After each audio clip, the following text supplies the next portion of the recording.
Students, a very warm good morning to all of you. Dear student, आज इस lecture में हम बात करने वाले हैं ग्रुप सेकेंड एलिमेंट्स के बारे में। It's mean that we are going to talk about alkaline earth metals. और अगर हम बात करें alkaline earth metals, why they are known as alkaline earth metals, because हमने कहा अल्कली जो वर्ड हम यूज करते हैं that is used for the base. तो इनके जो बेस हैं बेसिकली वो अर्थ क्रस्ट में पाए जाते हैं, that is why they are known as alkaline earth metals. And इनके जो बेस होते हैं वो काफी स्ट्रॉन्ग भी होते हैं। तो अगर हम बात करें ग्रुप सेकंड में कौन कौन से एलिमेंट्स आते हैं, beryllium, magnesium, calcium, strontium, barium and radium.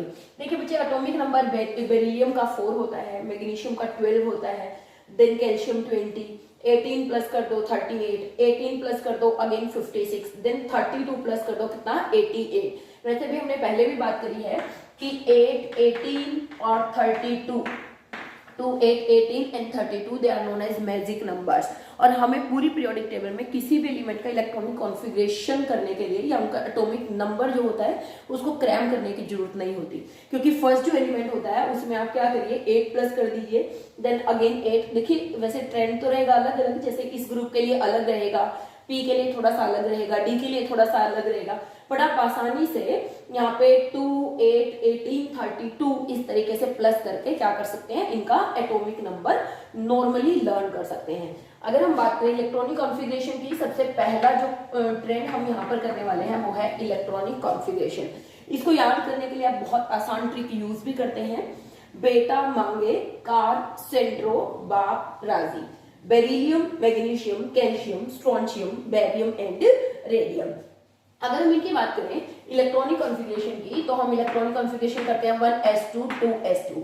देखिए 1s2 इलेक्ट्रॉनिक कॉन्फ़िगरेशन होता है हीलियम का, तो आप यहाँ पे लिख सकते हो helium that is 2s2।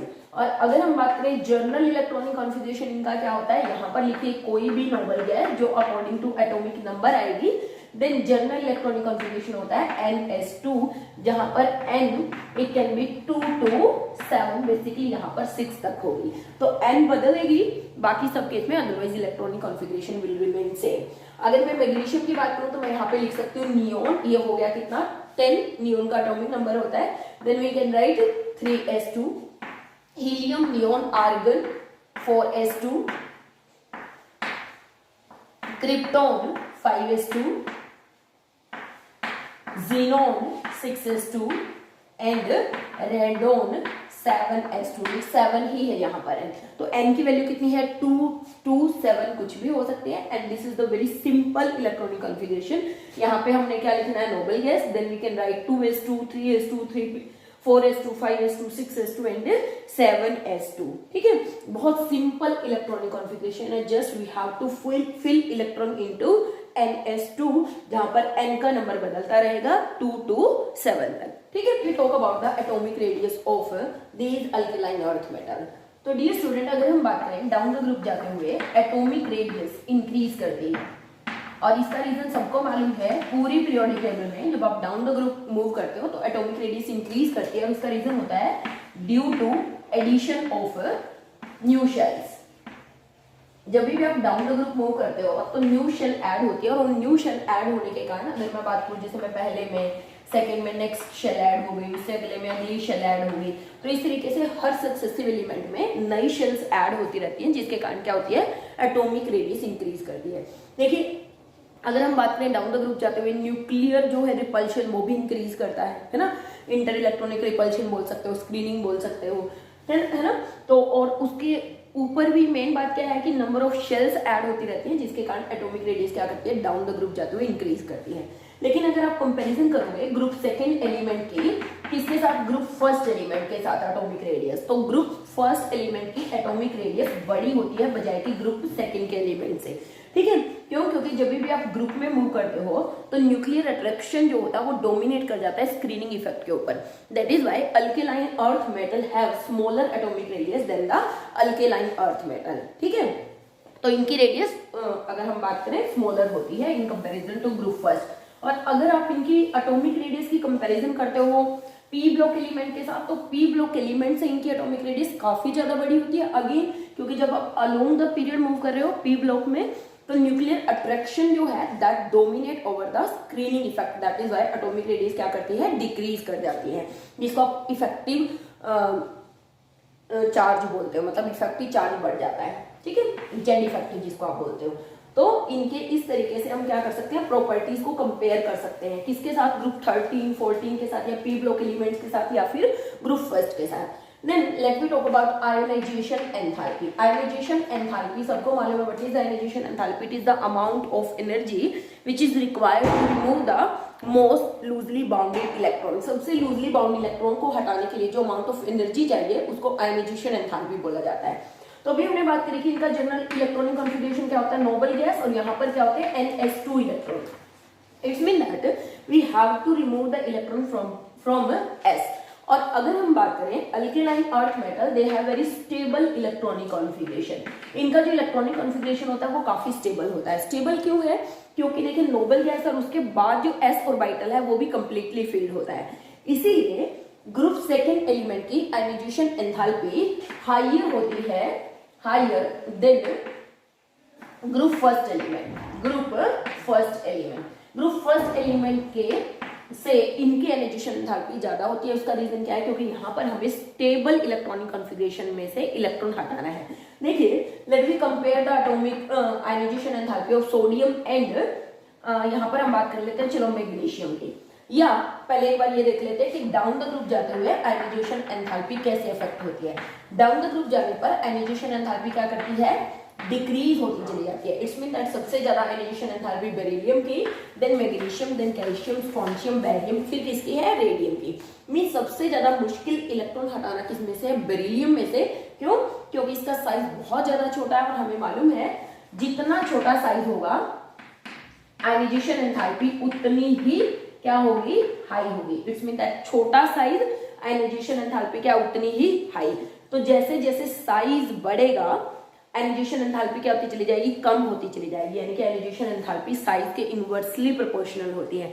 As the size increases ionisation enthalpy decreases. तो डाउन द ग्रुप जाने पर साइज क्या करता है, decrease, that is why size क्या करता है, सॉरी इंक्रीज, और आयनाइजेशन एंथैल्पी क्या करती है, डिक्रीज होती चली जाती है। ये तो सिंपल सी बात है, किसी छोटे एटम में से हमें इलेक्ट्रॉन निकालना है या फिर हमें किसी बड़े स्ट्रक्चरल एटम में से इलेक्ट्रॉन निकालना है, तो ऑब्वियस सी बात है छोटे में न्यूक्लियर अट्रैक्शन ज्यादा होगा और बड़े में न्यूक्लियर अट्रैक्शन क्या होगा, कम होगा। दैट इज व्हाई छोटे में से इलेक्ट्रॉन निकालना ज्यादा मुश्किल होता है। तो let me compare the ionization enthalpy of sodium magnesium. Sodium के electronic configuration 1s2 2s2 2p6 3s1 होता है, जबकि मैग्नीशियम का 1s2 2s2 2p6 3s2 होता है। ठीक है, ये देखिए ये है नोबल गैस, फिर 3s1, अगेन ये है नोबल गैस, ये है 3s2। देखिए अगर आप इसमें से एक इलेक्ट्रॉन हटा देंगे तो इट अटेन नियोन कॉन्फ़िगरेशन। अगर आप इसमें से एक इलेक्ट्रॉन हटाते हैं तो ये बहुत ज्यादा स्टेबल हो जाता है। It's mean that we require less amount of energy.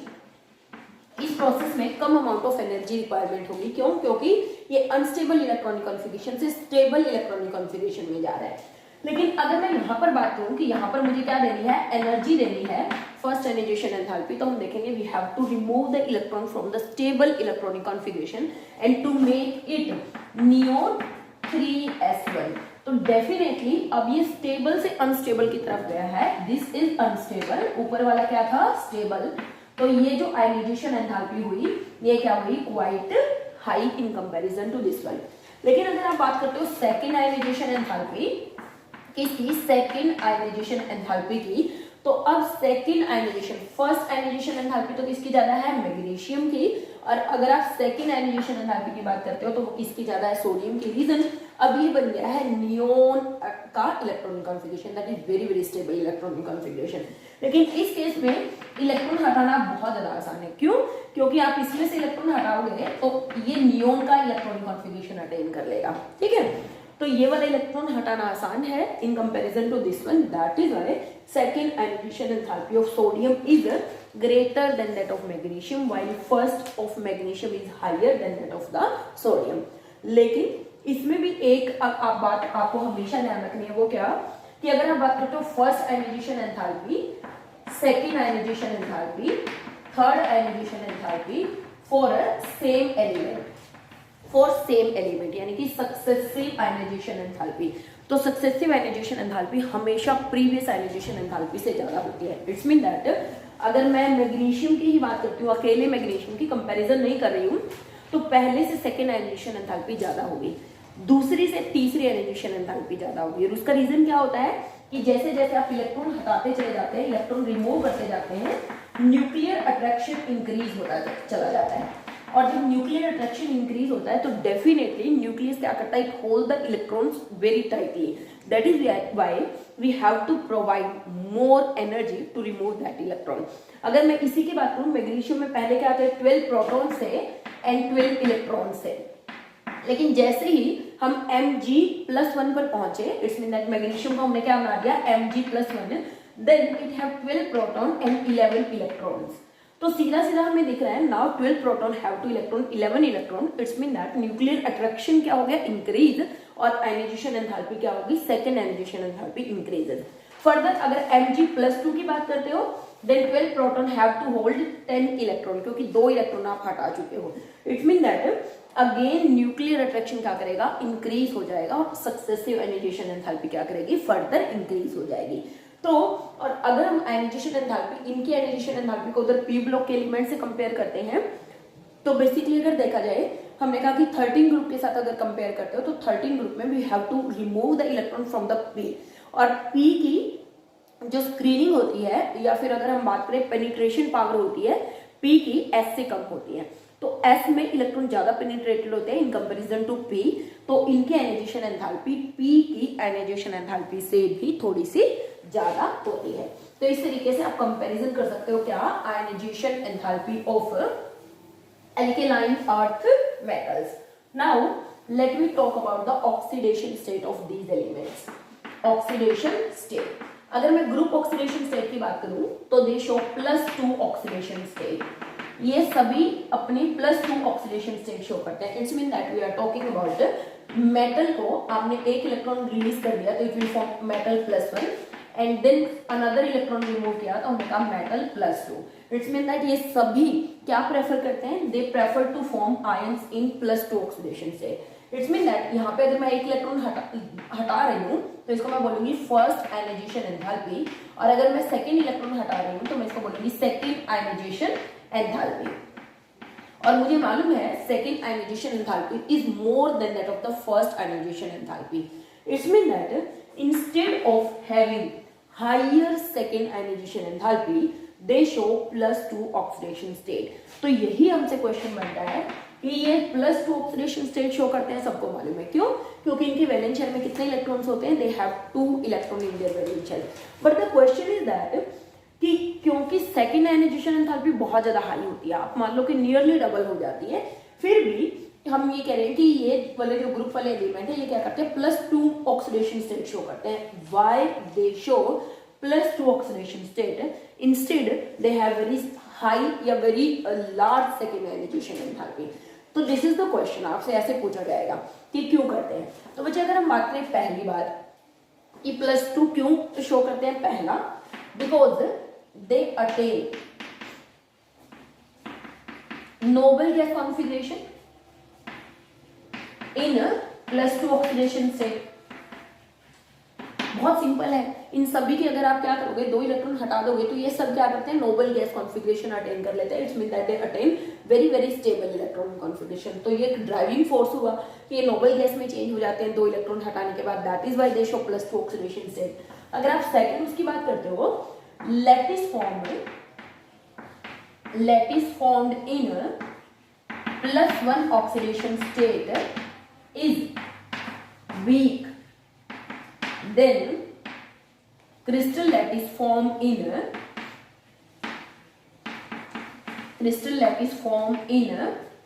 +2 oxidation state. It means that we are going to talk about कि अगर मान लिया मैग्नीशियम की बात कर रहे हैं, अगर मैग्नीशियम सिर्फ +1 ऑक्सीडेशन स्टेट में क्लोराइड बनाए MgCl, या +2 ऑक्सीडेशन स्टेट में कंपाउंड बनाए MgCl2। देखिए बच्चे हम बोल रहे हैं 1 मोल कोई भी क्रिस्टल लैटिस बनाने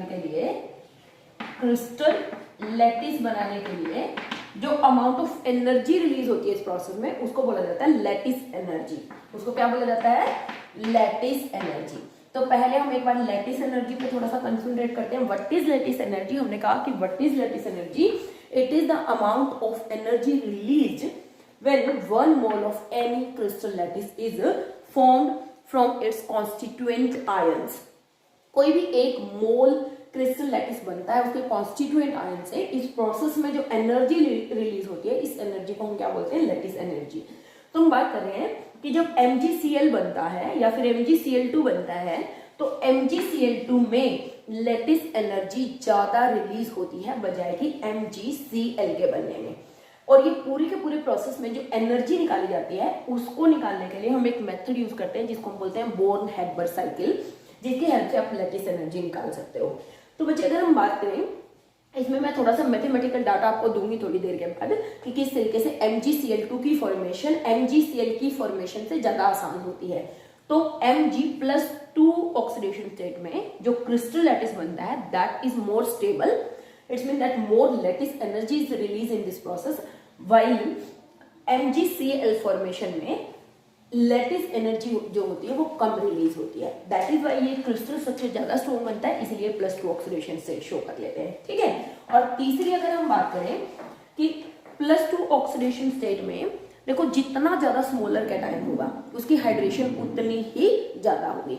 और व्हाट इज हाइड्रेशन एनर्जी? अगर हमसे कोई ऐसा पूछ लेता है हाइड्रेशन एनर्जी क्या होती है, तो हमने पढ़ा है हाइड्रेशन एनर्जी क्या होती है. जब आप किसी भी आयन को एक्वस सॉल्यूशन में डिप करते हैं और वो जो आयन है, चाहे वो कैटायन है चाहे वो एनायन है, अगर वो सॉल्वेटेड हो जाता है, इस प्रोसेस में जो अमाउंट ऑफ एनर्जी रिलीज होती है उसको हम क्या बोलते हैं? Hydration energy. It's mean that again 1 mole of any ion when dissolved in water the amount of energy released is known as hydration energy. तो सीधी सी बात है, मेटल जब +1 ऑक्सीडेशन स्टेट में है इससे ज्यादा छोटा साइज होगा मेटल जब +2 ऑक्सीडेशन स्टेट में है. इसका मतलब मेटल +2 में स्मॉलर है इन कंपैरिजन टू +1. अगर मैं इन दोनों को पानी में डालूं तो डेफिनेटली +2 में जो हाइड्रेशन एनर्जी होगी वो बहुत ज्यादा होगी जो कि +1 में नहीं होगी. तो because hydration energy of +2 cation is very high and that compensate the second ionization enthalpy in case of alkaline earth metals. Means metal +2 cations have more hydration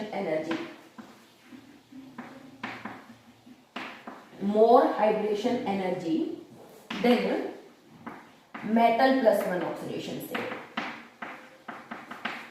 which compensate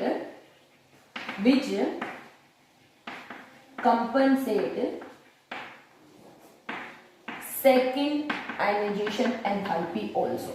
तो ये जो हाइड्रेशन एनर्जी है वो compensate कर देती है किसको? Second highest ionisation enthalpy को. That is why they can form +2 compound. तो बहुत इंपॉर्टेंट क्वेश्चन है, why instead of having very high ionisation enthalpy, second ionization enthalpy high होने के बावजूद भी ये क्यों +2 ऑक्सीडेशन स्टेट शो करते हैं? हमने कहा क्यों.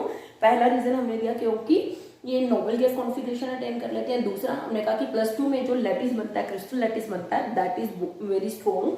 और थर्ड क्योंकि हमने कहा +2 ऑक्सीडेशन स्टेट में जो हाइड्रेशन एनर्जी वो इतनी ज्यादा हाई होती है कि वो इस आयनाइजेशन एंथैल्पी को भी कंपनसेट कर देती है. That is why they form compounds in +2 oxidation state. इसके लिए एक बार मैं आपको थोड़ा सा डाटा भी प्रोवाइड करवा रही हूँ कि क्यों MgCl2 फॉर्मेशन ज्यादा आसान है बजाय कि इसके लैटिस सील. एक बार मैंने थोड़ा सा डाटा लिख दिया है किसके लिए? लैटिस एंथैल्पी के लिए.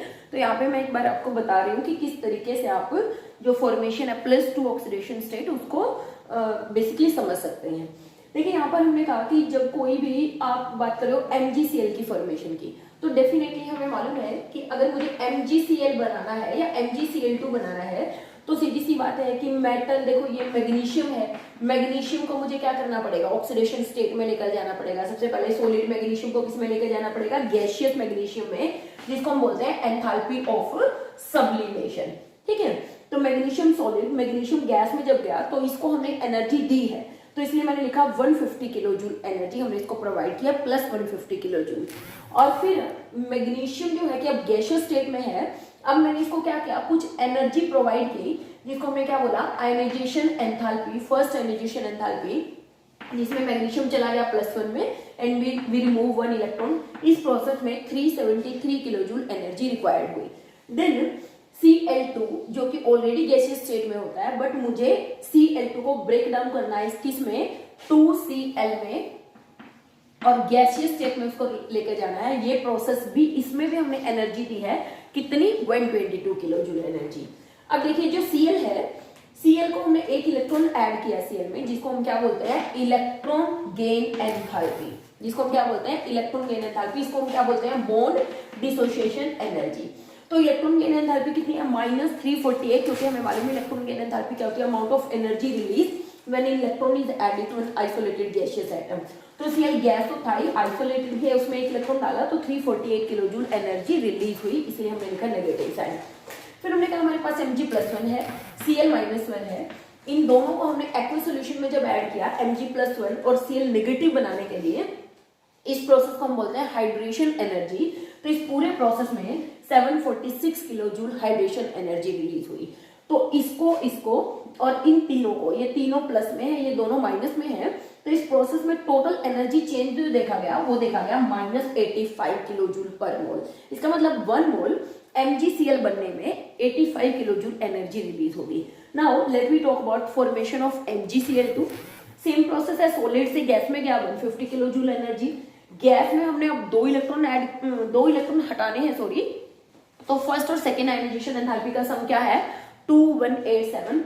फर्स्ट आयनाइजेशन एंथैल्पी 737, लेकिन सेकेंड आयनाइजेशन एंथैल्पी हाई होती है, तो दोनों का सम है 2187 किलो जूल।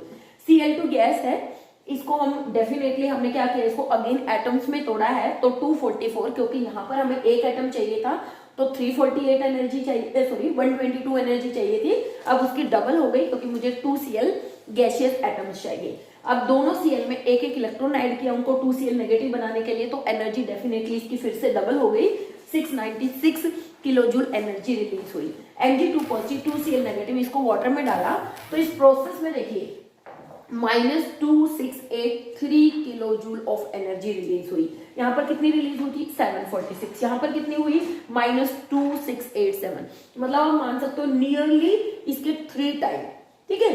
तो यहाँ पे इस प्रोसेस की वजह से कि Mg2 पॉजिटिव और 2Cl नेगेटिव का जो हाइड्रेशन है वो इतना ज्यादा है कि सेकेंड स्टेप में ये 2187 जो एनर्जी चाहिए थी, ये उससे भी ज्यादा एनर्जी है इससे, तो that is why this compensate this energy. इसीलिए इस टोटल प्रोसेस में जो टोटल एनर्जी चेंज हुआ वो कितना हुआ, -798 किलो जूल पर मोल। यहाँ पर 85 और यहाँ पे इतना ज्यादा, it's mean that is why the formation of MgCl2 is easier in comparison to MgCl। मतलब मेटल जो है अल्कली मेटल +2 ऑक्सीडेशन स्टेट में इसी वजह से स्टेबल कंपाउंड्स की फॉर्मेशन करते हैं, ठीक है। आई थिंक आपको डाटा से ज्यादा क्लियर हुआ होगा, इसीलिए मैंने ये डाटा आपको लिख कर बताया है। ऐसा नहीं है कि आपको कोई भी डाटा इसमें से लर्न करना है, लर्न कुछ नहीं करना, सिर्फ कॉन्सेप्ट समझना था कि किस तरीके से ये प्रोसेस हो पाता है और क्यों alkaline earth metals +2 oxidation state show करते हैं, ठीक है। Then let me talk about their hydration energy. Hydration energy देखिए सभी +2 ऑक्सीडेशन स्टेट में हो, बेरिलियम 2+, देन मैग्नीशियम 2+, कैल्शियम 2+, स्ट्रोंशियम 2+, बेरिलियम 2+। देखिए सबको मालूम है सबसे छोटा कौन है, बेरिलियम 2+, और क्योंकि इनका साइज बहुत ज्यादा छोटा हो गया है क्योंकि +2 ऑक्सीडेशन स्टेट में, that is why they have more hydration energy than the group first element. पहली बात तो ये है क्योंकि फर्स्ट ग्रुप एलिमेंट की भी हमने बात करी थी कि ग्रुप फर्स्ट एलिमेंट में हाइड्रेशन एनर्जी काफी ज्यादा होती है, बट इनकी हाइड्रेशन एनर्जी और भी ज्यादा है। क्यों? क्योंकि मेटल +2 ऑक्सीडेशन स्टेट में जब होते हैं तो साइज छोटा है, तो सबसे ज्यादा इसकी, फिर इसकी, फिर इसकी, फिर इसकी, फिर इसकी, क्योंकि हमने कहा जितना ज्यादा छोटा साइज होता है उतनी ही हाइड्रेशन एनर्जी भी हाई होती है। यानी कि B2 पॉजिटिव को जब वाटर में ऐड करेंगे तो कितनी अमाउंट ऑफ एनर्जी रिलीज होगी उसको हम बोलते हैं हाइड्रेशन एनर्जी।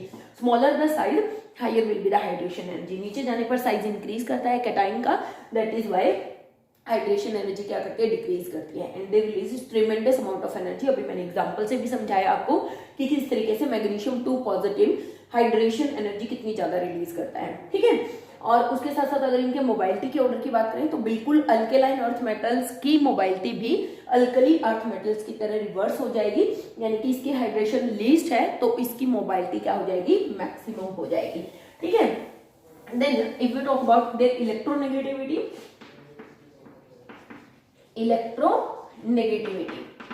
तो electronegativity beryllium, magnesium, calcium, strontium, barium and radium. तो डाउन द ग्रुप जाते हुए इलेक्ट्रोनेगेटिविटी क्या करती है, डिक्रीज करती है। इसकी इलेक्ट्रोनेगेटिविटी 1.5, इसकी 1.3, इसकी नियरली 0.9, 0.8, 0.8 समथिंग और 0.7 इतनी कुछ होती है। इसका मतलब डाउन द ग्रुप जाते हुए इलेक्ट्रोनेगेटिविटी की वैल्यू क्या करती जाती है, डिक्रीज होती चली जाती है। और उसका रीजन क्या है कि जैसे जैसे साइज बढ़ता है, इलेक्ट्रोनेगेटिविटी क्या होती है, tendency to attract the share pair of electron toward itself. तो जैसे जैसे आप नीचे की तरफ मूव करते हैं साइज बढ़ता है, और जब साइज बढ़ता है तो डेफिनेटली आउटर शेल के इलेक्ट्रॉन्स को अट्रैक्ट करने की जो टेंडेंसी होती है वो डिक्रीज करती जाती है। दैट इज व्हाई इलेक्ट्रोनेगेटिविटी क्या करती है, डिक्रीज करती है। मेटलिक कैरेक्टर की बात करें, ये सभी मेटल्स हैं, और मेटल्स होने के साथ साथ अगर आप बात करते हो मेटलिक कैरेक्टर कैसे वेरी करता है, तो डाउन द ग्रुप जाते हुए क्योंकि साइज इंक्रीज करता है इसलिए मेटलिक कैरेक्टर भी क्या करता है, इंक्रीज करता है। मेटल्स तो सभी हैं, ठीक है, लेकिन जब आप डाउन द ग्रुप जाते हो साइज बढ़ता है तो इलेक्ट्रॉन को लूज करने की टेंडेंसी बढ़ती है, आयनाइजेशन एंथैल्पी घटती है, एटॉमिक साइज बढ़ता है। That is why metallic character भी क्या करता है, इंक्रीज करता है। अगर हम बात करें melting point and boiling point की, melting point and boiling point की, तो बच्चे मेल्टिंग और बॉइलिंग पॉइंट का अल्केलाइन अर्थ मेटल में कोई रेगुलर ट्रेंड नहीं है। इट्स मीन दैट ऐसा नहीं है कि इनका कोई रेगुलर इंक्रीज या डिक्रीज हो रहा है, तो definitely melting and boiling point इस केस में ज्यादा इंपॉर्टेंट नहीं हुए। वैसे भी मेल्टिंग और बॉइलिंग पॉइंट पैकिंग पर डिपेंड करते हैं, सरफेस एरिया पर डिपेंड करते हैं, मोलर मास के ऊपर डिपेंड करते हैं। तो डाउन द ग्रुप जाते हुए वैसे तो हमें मालूम है मोलर मास बढ़ता है, वॉल्यूम भी बढ़ता है, इसका मतलब स्पेसिफिक वॉल्यूम क्या होता है, इंक्रीज होता है। But instead of that there is not any regular trend in the melting and boiling point of alkaline earth metal. Density की अगर हम बात करें, डेंसिटी में भी कोई रेगुलर ट्रेंड नहीं है। देखिए वैसे तो डेंसिटी बढ़ती है, ठीक है, डाउन द ग्रुप जाने पर। क्यों? क्योंकि एटॉमिक मास बढ़ता है, लेकिन यहाँ पर भी कोई रेगुलर ट्रेंड नहीं है। Beryllium to magnesium to calcium density क्या करती है, डिक्रीज करती है यहाँ तक, और फिर यहाँ से यहाँ जाने पर डेंसिटी क्या करती है, इंक्रीज। यूजुअली तो क्या करती है, इंक्रीज, क्योंकि increase in atomic mass is more than increase in atomic volume. और डेंसिटी होती क्या है, मास बाय में वॉल्यूम, ठीक है। अगर मास ज्यादा बढ़ जाता है तो वॉल्यूम कम बढ़ती है, तो डेंसिटी क्या होगी, इंक्रीज होगी।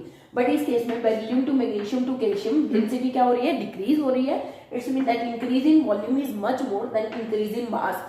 लेकिन अगेन हम जब फर्दर नीचे मूव करते हैं स्ट्रोंशियम, बेरियम और रेडियम पर, again increase in mass is more than increase in volume. That is why density क्या करती है, increase, means they have no regular trend in density also. तो these are some of the physical property of alkaline earth metals. इसके बाद हम बात करेंगे chemical reactivity next lecture के अंदर। तब तक आप इस लेक्चर के गो थ्रू हो जाइए, जो भी आपको प्रॉब्लम्स आप कमेंट सेक्शन में मेरे से पूछ सकते हैं। Till then have a nice day बच्चों।